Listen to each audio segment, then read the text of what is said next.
Friends 20 అడుగుల అనంత పద్మనాభ స్వామిని ఈరోజు మనం చూడబోతున్నాం. ఈ ప్రదేశం విజయవాడ దగ్గరలోని ఉండవల్లి కేవ్స్. క్రీస్తు పూర్వం 420 నుంచి 620 వరకు ఈ గుహల నిర్మాణం అయితే జరిగింది. ఒక్కటే పెద్ద కొండరాయిలో 3 ఫ్లోర్స్ గా గుహలు అయితే మలిచారు. సెకండ్ ఫ్లోర్ లో పెద్ద ఆకారంతో 20 అడుగుల అనంత పద్మనాభ స్వామి ఉంటారు. ఇంత పెద్ద ఆకారంలో ప్రపంచంలో ఇలాంటి అనంత పద్మనాభ స్వామిలు 3 చోట్ల ఉన్నారు.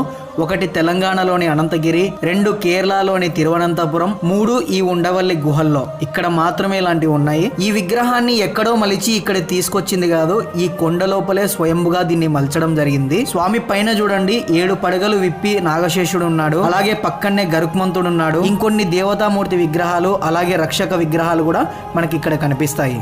ఇక్కడ బయట కనిపిస్తున్న సింహాలు విష్ణుకుండిన కాలంలో కాయిన్స్ మీద ఉండేవి గుర్తులన్నీ కూడా. అలాగే ఇక్కడ మునీశ్వరులు తపస్సు చేస్తున్న విధంగా ఉంది చూడండి.